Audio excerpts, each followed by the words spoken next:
SSLC ಫಲಿತಾಂಶದಲ್ಲಿ ಹಿಂದಿಯನ್ನ ಪರಿಗಣಿಸದಿರಲು ತೀರ್ಮಾನ ಮುಖ್ಯಮಂತ್ರಿ ಸಿದ್ದರಾಮಯ್ಯ. ಈ ವರ್ಷದಿಂದಲೇ ಎಸ್ಎಸ್ಎಲ್ಸಿ ಫಲಿತಾಂಶದಲ್ಲಿ ತೃತೀಯ ಭಾಷೆ ಹಿಂದಿಯನ್ನ ಪರಿಗಣಿಸದಿರಲು ತೀರ್ಮಾನ ಕೈಗೊಂಡಿರುವುದಾಗಿ ಮುಖ್ಯಮಂತ್ರಿ ಸಿದ್ದರಾಮಯ್ಯ ತಿಳಿಸಿದರು.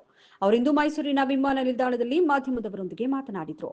ಶಿಕ್ಷಣದಲ್ಲಿ ದ್ವಿಭಾಷಾ ನೀತಿ ಜಾರಿ ಮತ್ತು ಖಾಸಗಿ ಶಾಲೆಗಳು ಈ ನಿರ್ಧಾರವನ್ನು ವಿರೋಧಿಸುತ್ತಿರುವ ಬಗ್ಗೆ ಪತ್ರಕರ್ತರಿಗೆ ಪ್ರತಿಕ್ರಿಯೆ ನೀಡಿ, ಈ ವರ್ಷದಿಂದಲೇ ತೃತೀಯ ಭಾಷೆ ಹಿಂದಿಯನ್ನ ಅಂಕಗಳಿಗೆ ಪರಿಗಣಿಸದೆ ಎಸ್ಎಸ್ಎಲ್ಸಿಯಲ್ಲಿ 625 ಅಂಕಗಳನ್ನು 525ಕ್ಕೆ ನಿಗದಿಪಡಿಸಲು ತೀರ್ಮಾನಿಸಲಾಗಿದೆ.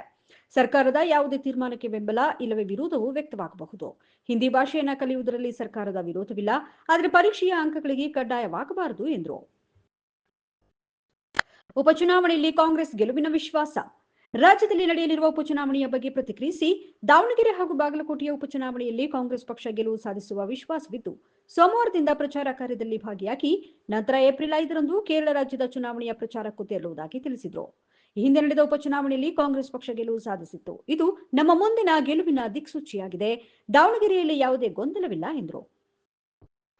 ಉಪಚುನಾವಣೆಗೂ ಸಿಎಂ ಸ್ಥಾನ ವಿಚಾರಕ್ಕೂ ಸಂಬಂಧವಿಲ್ಲ. ಈ ಉಪಚುನಾವಣೆಗಳ ಗೆಲುವು ಸಿಎಂ ಸ್ಥಾನದಲ್ಲಿ ಎದ್ದಿರುವ ಗೊಂದಲಕ್ಕೆ ತೆರೆ ಎಳೆಯಲಿದೆಯೇ ಎಂಬುದಕ್ಕೆ ಪ್ರತಿಕ್ರಿಯಿಸಿ, ಸಿಎಂ ಸ್ಥಾನ ವಿಚಾರಕ್ಕೂ ಚುನಾವಣೆಗೂ ಯಾವುದೇ ಸಂಬಂಧವಿಲ್ಲ. ಪಕ್ಷದ ಹೈಕಮಾಂಡ್ ಅನುಮತಿಸಿದ್ರೆ ಇನ್ನೆರಡು ವರ್ಷವೂ ನಾನೇ ಬಜೆಟ್ ಮಂಡಿಸುತ್ತೇನೆ. ಹೈಕಮಾಂಡ್ ಸೂಚನೆಯ ಮೇರೆಗೆ ನಾವು ನಡೆಯುತ್ತೇವೆ ಎಂದರು. ಡ್ರಗ್ಸ್ ದಂಧೆ ತಪ್ಪಿತಸ್ಥರ ವಿರುದ್ಧ ಕ್ರಮ. ಮೈಸೂರಿನಲ್ಲಿ ಡ್ರಗ್ಸ್ ದಂಧೆಯ ಬಗ್ಗೆ ಪತ್ರಕರ್ತರ ಪ್ರಶ್ನೆಗೆ ಉತ್ತರಿಸಿ, ಸರ್ಕಾರ ರಾಜ್ಯದಲ್ಲಿ ಡ್ರಗ್ಸ್ ದಂಧೆಯ ವಿರುದ್ಧ ಸಮರ ಸಾರಿದೆ. ಕರ್ನಾಟಕವನ್ನ ಡ್ರಗ್ಸ್ ಮುಕ್ತಗೊಳಿಸುವುದು ನಮ್ಮ ಉದ್ದೇಶ. ಮೈಸೂರಿನಲ್ಲಿ ಡ್ರಗ್ಸ್ ಜಾಲವನ್ನ ಪತ್ತೆ ಹಚ್ಚಿರುವ ಬಗ್ಗೆ ತಿಳಿದು ಬಂದಿದ್ದು, ತಪ್ಪಿತಸ್ಥರ ವಿರುದ್ಧ ಕಾನೂನು ಕ್ರಮ ಕೈಗೊಳ್ಳಲಾಗುವುದು ಎಂದರು. ಮೈಸೂರಿನಲ್ಲಿ ಟ್ರಾಫಿಕ್ ಸಿಗ್ನಲ್ಗಳು ಹೆಚ್ಚಿ ಜನರಿಗೆ ತೊಂದರೆ ಆಗುತ್ತಿರುವ ಬಗ್ಗೆ ದೂರುಗಳು ಬರುತ್ತಿರುವ ಬಗ್ಗೆ ಉತ್ತರಿಸಿ, ಟ್ರಾಫಿಕ್ ಸಿಗ್ನಲ್ಗಳನ್ನ ಸುಗಮ ವಾಹನ ಸಂಚಾರಕ್ಕಾಗಿ ಅಳವಡಿಸಲಾಗಿದೆ. ಈ ಬಗ್ಗೆ ಮಾಹಿತಿ ಪಡೆದು ಕ್ರಮ ಕೈಗೊಳ್ಳುವುದಾಗಿ ತಿಳಿಸಿದರು. ಅವರು ಮನವೊಲಿಸಿ ಅವ್ರನ್ನ ರಿಟೈರ್ ಆಗಬೇಕು ಅಂತ ಹೇಳಿ ಅವರು ಒಪ್ಕೊಂಡು, ಯಾಕೆಂದರೆ ಅವರು ಕಾಂಗ್ರೆಸ್ನಲ್ಲೇ ಸುಮಾರು 40 ವರ್ಷಗಳಿಗೂ ಹೆಚ್ಚು ಕಾಲದಿಂದ ಇದ್ದಾರೆ. ಕಾಂಗ್ರೆಸ್ಸಿನ ಕಟ್ಟಾಳು ಅವರು, ನಿಷ್ಠಾವಂತ ಕಾರ್ಯಕರ್ತ. ಮುಸಲ್ಮಾನರು ಸುಮಾರು 70,000ಕ್ಕೂ ಹೆಚ್ಚು ಮತದಾರರಿದ್ದಾರೆ. ಅವರು ಕೂಡ ಟಿಕೆಟ್ ಬಯಸಿದ್ರು. ಈ ಸಾರಿ ಟಿಕೆಟ್ ಬಯಸಿದ್ರು. ನಾವು ಹೈಕಮಾಂಡು ಇವೆಲ್ಲನೂ ಪರಿಶೀಲನೆ ಮಾಡಿ ಕೊನೆಗೆ ಮಲ್ಲಿಕಾರ್ಜುನವರ ಮಗನಿಗೆ ಕೊಡಬೇಕು ಅಂತ. ಯಾಕಂದರೆ ನಮ್ಮಲ್ಲಿ ಯಾರು ನಿಧನ ಆಯ್ತಾರೆ ಅವ್ರ ಮನೆಯವರಿಗೆ ಕೊಡ್ತಕ್ಕಂಥದ್ದು ಒಂದು ಪದ್ಧತಿ. ಈ ಪದ್ಧತಿಯಿಂದ ಮಲ್ಲಿಕಾರ್ಜುನ ಅವರ ಮಗನಿಗೆ ಕೊಟ್ಟಿದ್ದೀವಿ, ಸಮರ್ಥನ್ ಅವರಿಗೆ. ಇವರು ಕೂಡ ಆಕಾಂಕ್ಷಿಯಾಗಿದ್ದರು.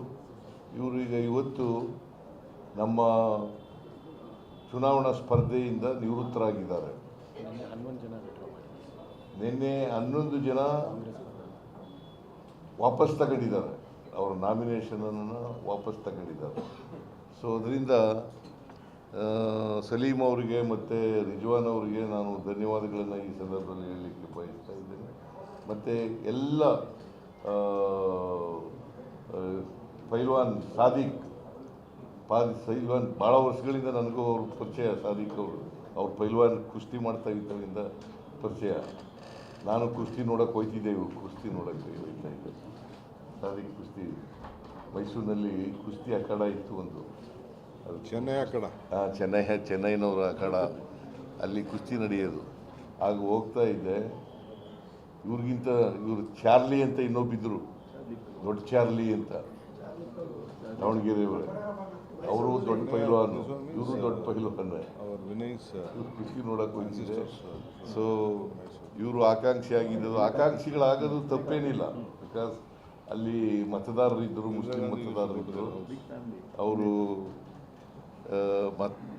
ಕ್ಯಾಂಡಿಡೇಟ್ ಆಗಬೇಕು ಅಂತ ಬಯಸಿದರೆ ತಪ್ಪೇನಿಲ್ಲ. ಆದರೆ ಎಲ್ರಿಗೂ ಕೊಡೋಕ್ಕಾಗಲ್ಲ. ಕಾಂಗ್ರೆಸ್ನ ನೀತಿಯಂತೆ ಯಾರು ಮರಣ ಹೊಂದಿದ್ದಾರೆ ಅವ್ರ ಮನೆಯವ್ರಿಗೆ ಕೊಡೋದು ಅಂತೇಳಿ ಬಾಗಲಕೋಟೆಯಲ್ಲಿ 2 ಬೈ ಎಲೆಕ್ಷನ್ಗಳು ನಡೀತಾ ಇದ್ದಾವೆ. ಒಂದು ಬಾಗಲಕೋಟೆ, ಇನ್ನೊಂದು ದಾವಣಗೆರೆ. ದಾವಣಗೆರೆಯಲ್ಲೂ ಶಿವಶಂಕರಪ್ಪನವ್ರ ಮೊಮ್ಮಗನಿಗೆ ಕೊಟ್ಟಿದ್ದೀವಿ. ಆಮೇಲೆ ಮೇಟಿಯವರು ಕಾಲ ಆದರೂ ಅವರ ಮಗನಿಗೆ ಕೊಟ್ಟಿದ್ದೀವಿ, ಕಿರಿ ಮಗನಿಗೆ. 2 ಕಡೆ ಗೆಲ್ತೀವಿ. ನಾನು ಪೈಲ್ವಾನ್ ಸಾದಿಕ್ ಅವರಿಗೆ ಧನ್ಯವಾದಗಳನ್ನು ಹೇಳಲಿಕ್ಕೆ, ಯಾಕೆಂದರೆ ನಮ್ಮ ಮಾತನ್ನು ನಂಬಿ ನಾನು ಮತ್ತು DK ಶಿವಕುಮಾರ್ ಮಾತುಗಳನ್ನು ಅವರು ಒಪ್ಕೊಂಡು ವಾಪಸ್ ಇವತ್ತು ರಿಟೈರ್ ಆಗಿದ್ದಾರೆ. ಅವರಿಗೆ ಧನ್ಯವಾದಗಳನ್ನು ಪಕ್ಷದ ವತಿಯಿಂದ ಹೇಳಲಿಕ್ಕೆ ಬಯಸ್ತಾ ಇದ್ದೀನಿ. ನಮಸ್ಕಾರ. ಆಯಿತು, ಅದೆಲ್ಲ ಬಿಡಿ, ಅದೆಲ್ಲ ಏನಿಲ್ಲ. ಚರ್ಚೆ ಮಾಡೋಕ್ಕೆ ಹೋಗಬೇಡಿ. ಚರ್ಚೆನ ನಾವು ಮಾತಾಡೋದಿಲ್ಲ, ಉತ್ತರನೂ ಕೊಡೋದಿಲ್ಲ, ತಲೆ ಕೆಡಿಸ್ಕೋಬೇಡಿ. ಓಕೆ.